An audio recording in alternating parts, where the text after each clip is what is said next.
Eden Bahati anatosha katika upande wa michezo na burudani. Mtazamaji, nikukumbushe katika upande wa habari ya kutwa nzima ya leo ulikuwa nami Lulu Halipa. Hapa sina la ziada mtazamaji, nikutakie usiku mwema na kwaheri, lakini nakuacha na utabiri wa hali ya hewa saa 24 zijazo.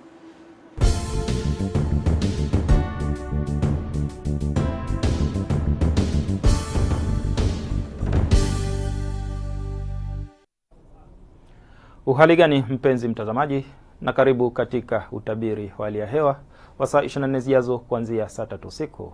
Tafadhali ungana nami Ramadhani Omari kutoka Mamlaka ya Hewa Tanzania.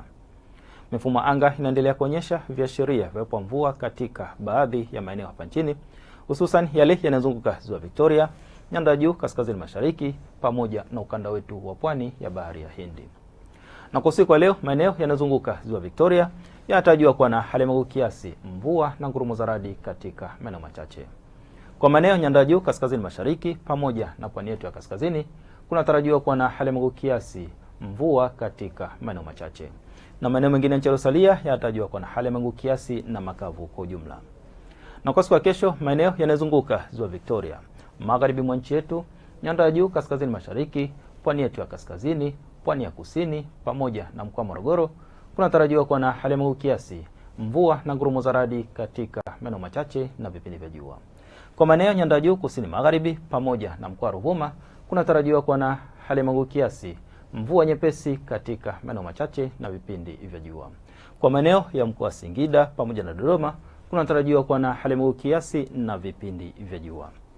Na kwa upande wa upepo, tunatarajia upepo kuvuma kwa kasi ya kilomita 30 kwa saa katika maeneo ya ukanda wetu wa pwani ya Bahari ya Hindi. Hali ya bahari inatarajiwa kuwa na mawimbi makubwa kiasi. Kwa maeneo ya Ziwa Victoria, Ziwa Tanganyika pamoja na Ziwa Rukwa, upepo unatarajiwa kuvuma kwa kasi ya kilomita 20 kwa saa. Na maeneo ya Ziwa Nyasa, upepo unatarajiwa kuvuma kwa kasi ya kilomita 10 kwa saa. Hali ya ziwa inatarajiwa kuwa na mawimbi madogo. Na mpaka kufikia hapo, kutoka Mamlaka ya Hewa hatuna ziada. Asante kwa kuwa nami na nikuage kwa heri.